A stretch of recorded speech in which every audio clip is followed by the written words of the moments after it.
Could the D-backs expansion brother Tampa Bay Rays be the perfect trade partner this offseason? And which MLB first timers deserve the golden ticket to the MLB Hall of Fame? You are Locked On Diamondbacks, your daily Arizona Diamondbacks podcast, part of the Locked On Podcast Network, your team every day.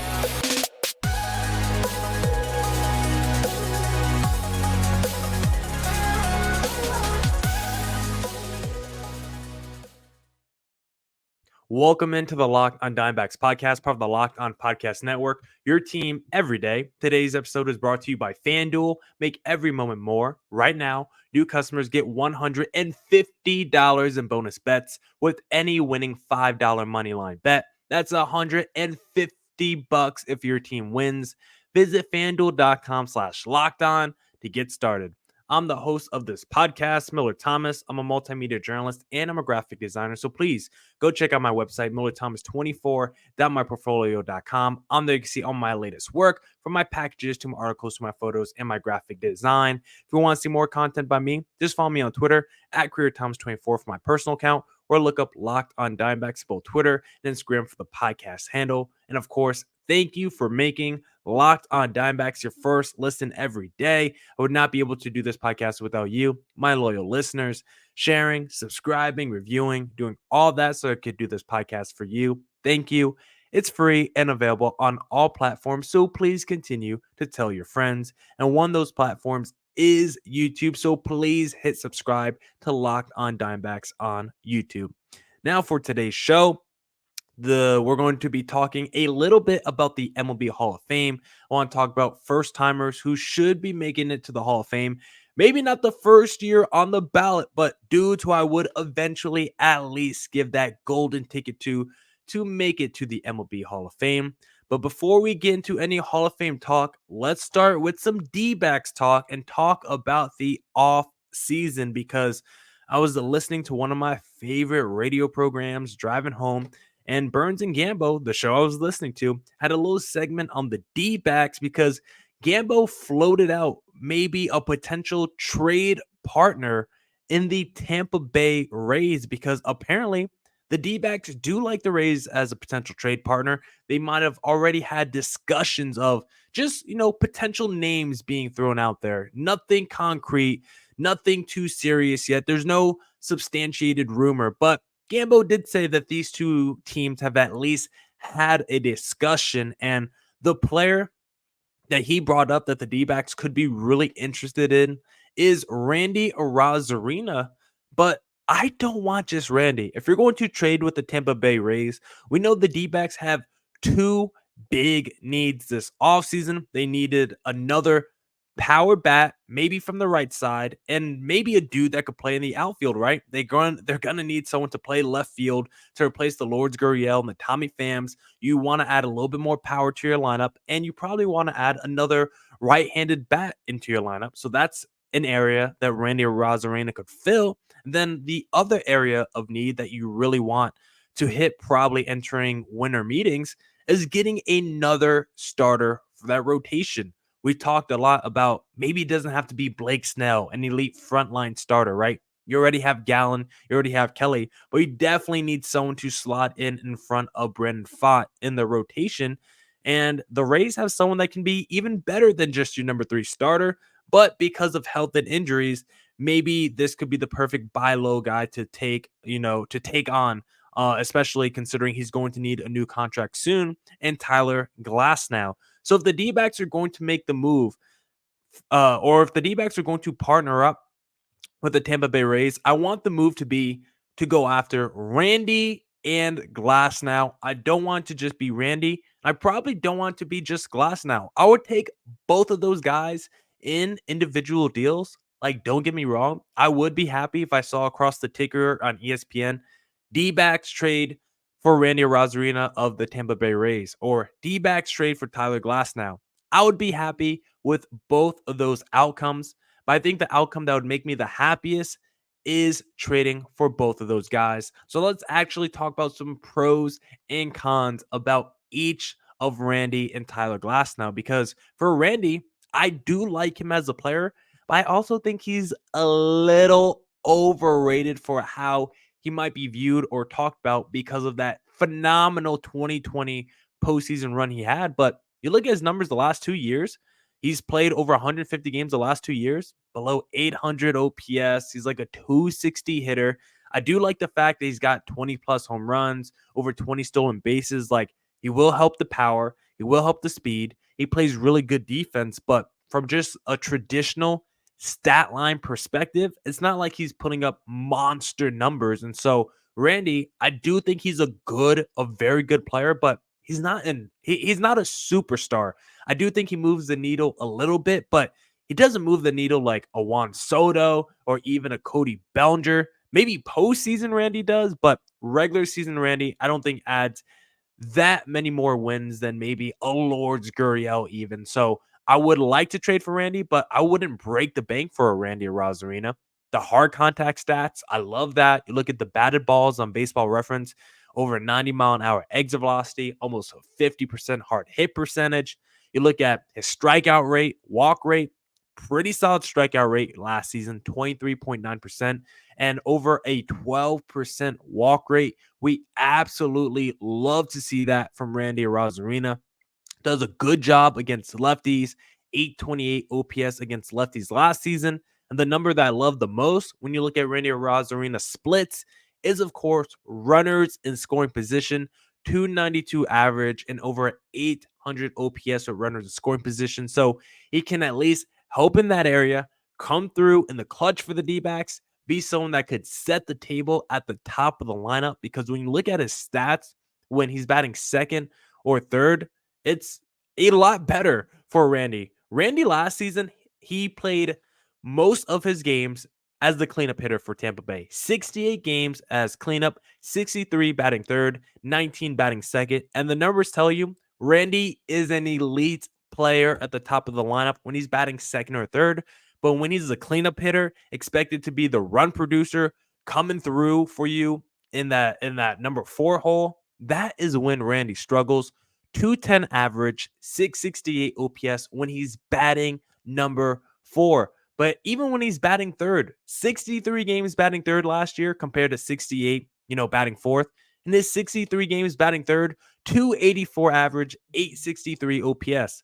In 19 games batting second, 300 average, 954 OPS. And so if you're bringing in a Randy Rosarina, and let's say you go Corbin Carroll, maybe go Randy 2, Ketel Marte 3, then you go Christian Walker 4, maybe Eugenio Suarez 5, Gabriel Moreno 6. Like, obviously, Moreno, he won't be able to bat third in the lineup probably if you trade for Randy Rosarina, but I'm okay with that. I love Moreno at the bottom of my lineup, batting like number 7 as a contact catcher. Like, catchers aren't supposed to be offensive weapons, and I think Moreno can be, and I love him at the bottom of my lineup doing work, extending the lineup, doing damage for my team. So I would absolutely, I would love a Randy Rosarina at the top of my lineup, batting second or third because the numbers show you he's elite as a top of the lineup guy. And then Tyler Glass now, I think would just be absolutely perfect in this D-backs rotation. But he is a guy with some major red flags. Injuries have been a big problem for Tyler Glass now, and it's been throughout his entire career.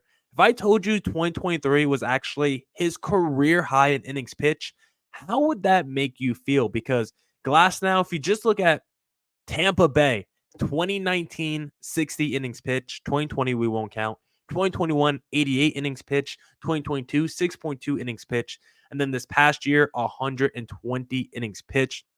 He's going to be a free agent at the end of 2024.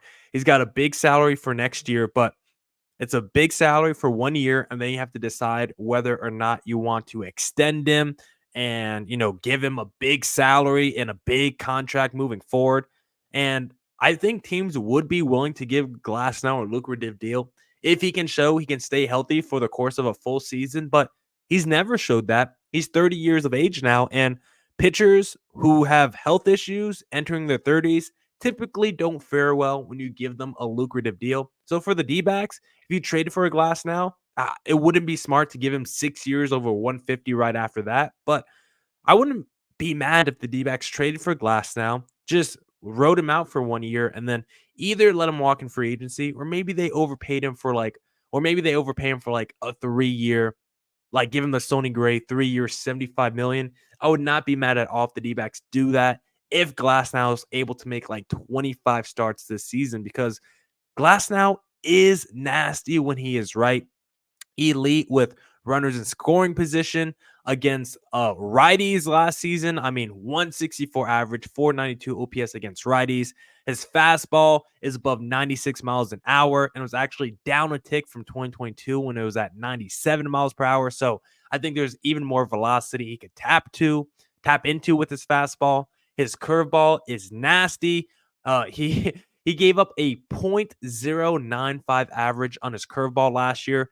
51.6% of the time, dudes whiffed on his curveball. I think Glass now is so nasty, one of the best pitchers in baseball. And if the D-backs can get Randy and Glass now without breaking the bank with prospects, I think that could be a perfect win now move that helps the D-backs out in two areas of this ball club.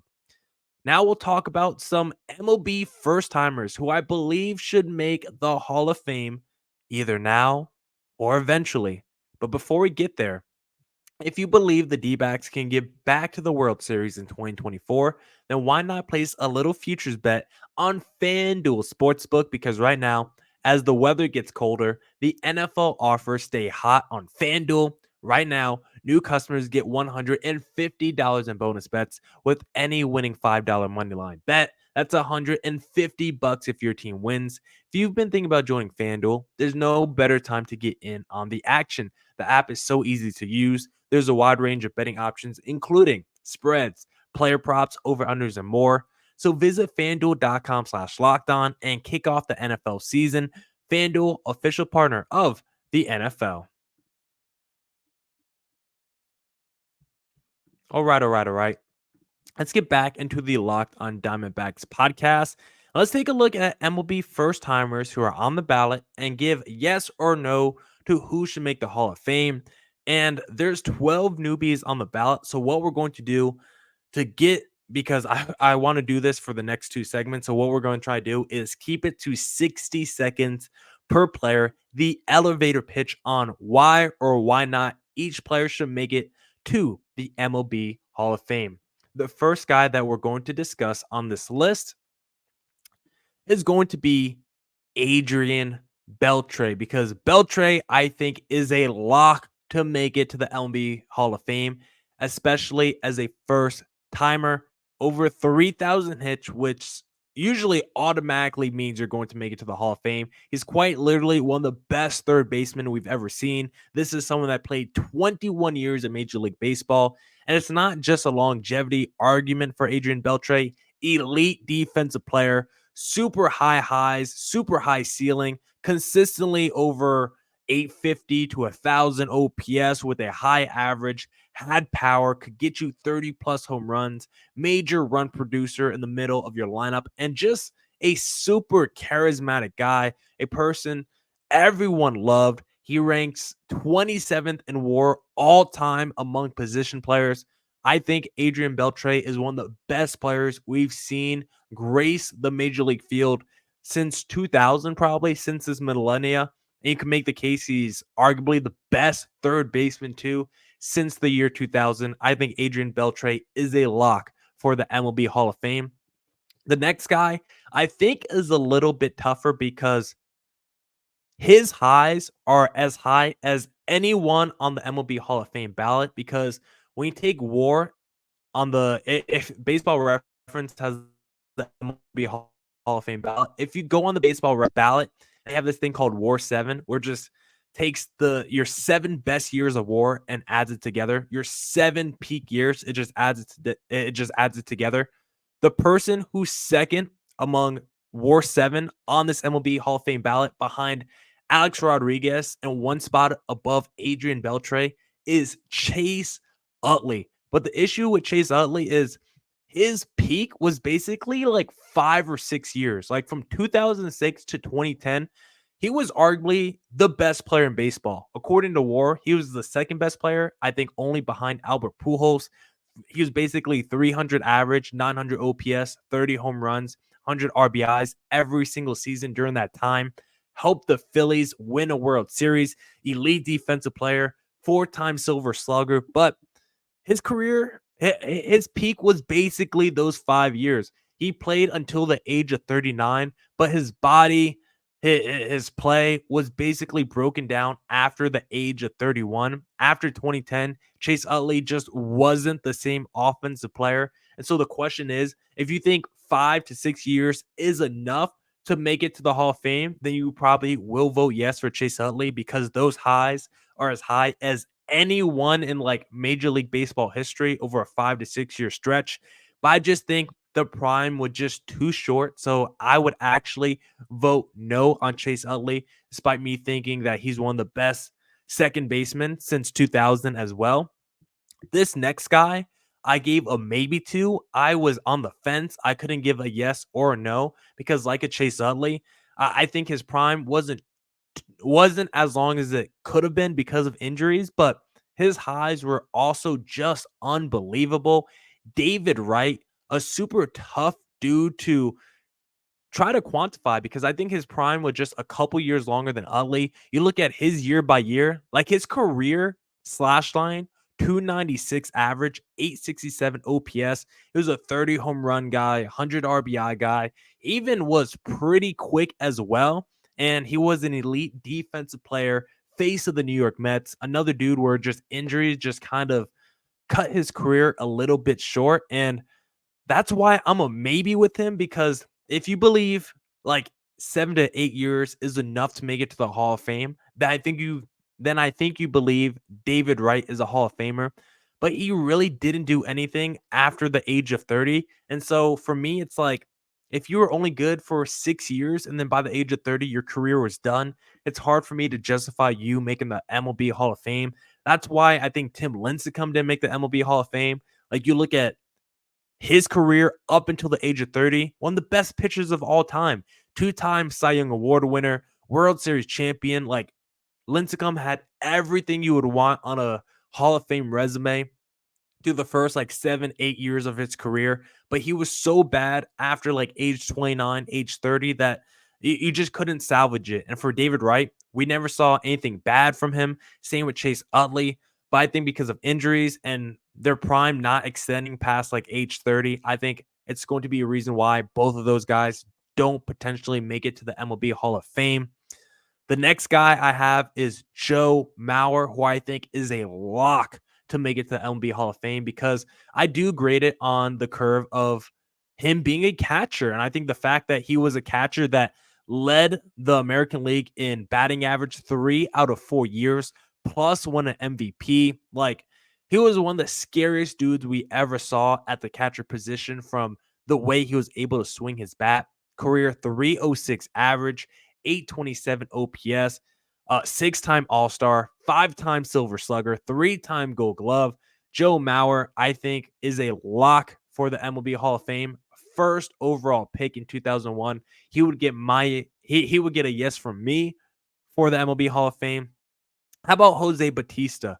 I think he's another kind of interesting guy because I think he's like a reverse Chase Utley or David Wright because this is someone, when you look at his stats in his career, he didn't do anything until the age of 29. From ages 29 to 35, Jose Bautista was elite and put up some massive numbers. He had like a 2-year stretch where he hit 100 home runs in just 2 years.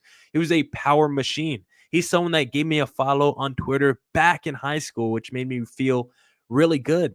But he's another guy whose prime just wasn't long enough. If he started this run and tear he was on at age 27, age 26, I think I would feel maybe a little bit different about it. But because he started the run just too late in his career, I think Jose Bautista won't make it to the MLB Hall of Fame, but he had a pretty nice career considering how late he got it started.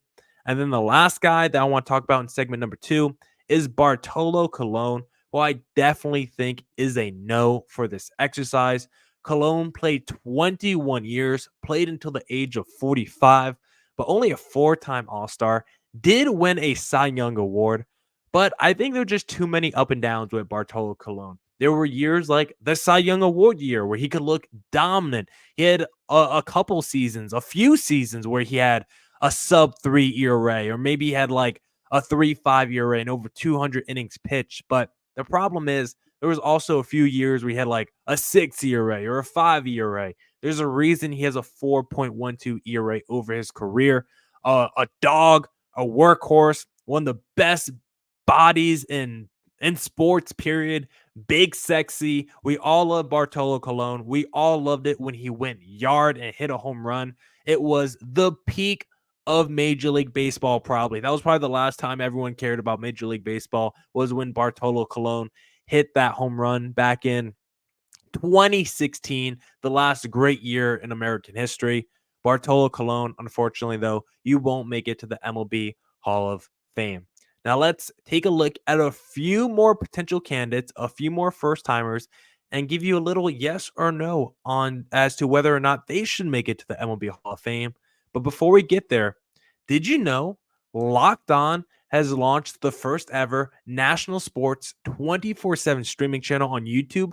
Locked On Sports Today is here for you 24/7, covering the top sports stories of the day with the local experts of Locked On, plus our national shows covering every league. Go to Locked On Sports Today on YouTube and subscribe to the first ever national sports 24/7 streaming channel.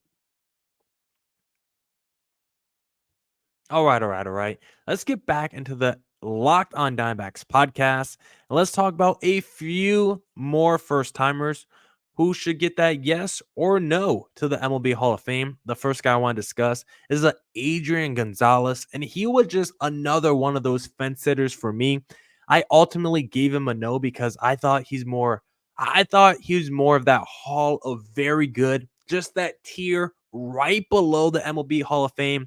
Five-time All-Star, four-time Gold Glove, two-time Silver Slugger, but really didn't play in the postseason as much as I would have wanted to for a guy that played 15 years in Major League Baseball. His slash line, 287, 843 OPS, and averaged 27 home runs per 162 game average with 101 RBIs. I think Adrian Gonzalez is an absolute stud. Don't get me wrong. Multiple MVP finishes in the top 10. He was a stud for the Boston Red Sox for a little bit there as well. Went to the Dodgers, went to the Padres, but I just think he's a guy that just narrowly going to miss out on the MLB Hall of Fame. I think he's a dude that was a stud in his career, but I don't know if he was on the same level as some of those legends that we put in the Hall. Gonzalez, I think, is a tier just right below that. So for me, I'm going to say no for Adrian Gonzalez. And I probably should have said no for this next guy because when you look at baseball WAR, like this dude literally has like one more WAR point than Adrian Gonzalez. I think they're neck and neck for their careers in WAR. And you could make the argument that if you said no or yes to Adrian Gonzalez, whatever your answer was, this guy should have got the same answer, Matt Holliday. But I unfortunately gave Matt Holliday a yes, fortunately for him. It was super close. Matt Holliday, though, I think just had slightly higher highs, and most of it is because of what I saw him do in the postseason. Adrian Gonzalez, maybe it wasn't his fault. He was just on bad teams throughout his career, but Matt Holliday, 2007 NLCS MVP, 2011 was a key cog to a team that went and won the World Series. And then he went to the World Series again in 2013, had a 905 OPS in the World Series against Boston. And he just has played a ton of postseason games in his career with some big moments in the playoffs. Then you look at his stats, 299 average for his career, 889 OPS. And just like Adrian Gonzalez, 27 home runs over 162 game average with 104 ribbies. Really elite defensive player as well. 7 All-Stars, 4 Silver Sluggers, and a batting title. I think Matt Holliday had a slightly better career than Adrian Gonzalez, and it's the reason why I would give him a yes over Agon, because Agon is also a dude that was a fence sitter for me, a hard maybe, but I think Holiday is on the right side of the fence, and I think Adrian Gonzalez potentially is on the wrong side of the fence. But if you believe both of those guys deserve the same answer, I won't argue with you. How about a Jose Reyes? I think a Jose Reyes is a no. And I actually think if Jose Reyes came into Major League Baseball in like 2015, I think he wouldn't be as viewed as highly as he probably is for people my age group, because back when I was growing up watching baseball, I was like, oh my God, Jose Reyes is one of the best players in the sport. You looked at his baseball reference, he was leading the league in steals every year, leading the league in triples every year, all really good stuff. But he was also a dude that didn't have a super high slugging percentage, didn't have a super high OPS, really didn't count for much from the power department. And I just don't think he would be as highly valued in today's game. Was always a great average guy, but I actually think when you look back at the stats for a Jose Reyes, it's not as good as I might have remembered. The early part of his career with the New York Mets was really impressive, but after he got traded to Miami, and then after that, I just think his career just kind of went downhill. And that all kind of started around age 30. Like, he made his last All-Star team at age 28, then was traded to Miami at age 29. I think that just kind of started the descent of Jose Reyes, even though he was doing a lot of the same things he did back in New York. And so for Jose Reyes, I think it's a no. I think if he came into Major League Baseball in the last 10 to 15 years, he wouldn't be viewed as highly as he is now. And unfortunately, I'm not going to give him a yes on my ballot. Next up is Victor Martinez, and I gave him a no, but I said if you want to give him the curve, if you want to grade him on a curve and say, you know what, he did play around 900 games as a catcher, and so that's why he should be in as an MLB Hall of Famer, because it's just tougher to be an offensive catcher, which Victor Martinez was. He was an offensive stud in his career, 295 career average with 815 OPS, finished second in MVP voting back in 2014. Like, Victor Martinez was a stud in the middle of your lineup. And as he got older, he just became a full-time DH because his bat was so good. But he did play a lot of games at catcher in his career. And so maybe that could be the reason, the feather in his cap as to why he could make it to the Hall.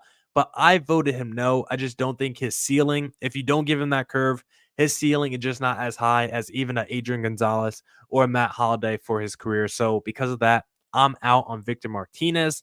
How about a James Shield? Big game James. With a name like that, you would think you would get a yes to the MLB Hall of Fame. But for me, it's a no. I thought he was a really good pitcher throughout his major league career, but I never thought he was like a shutdown ace or anything like that. Like, he never scared me, James Shield. I always thought he was a really good pitcher, someone that you would want as your number 2 starter. But if he was your number 1, I was always like, he left me wanting something a little bit more. Only one season with a sub 3 ERA as a starting pitcher. And honestly, that season, 2011, he had 11 complete games and 4 shutouts. Like, how do you not win the MVP? How do you not win the Cy Young with 11 complete games? He actually finished 3rd in Cy Young voting in 2011.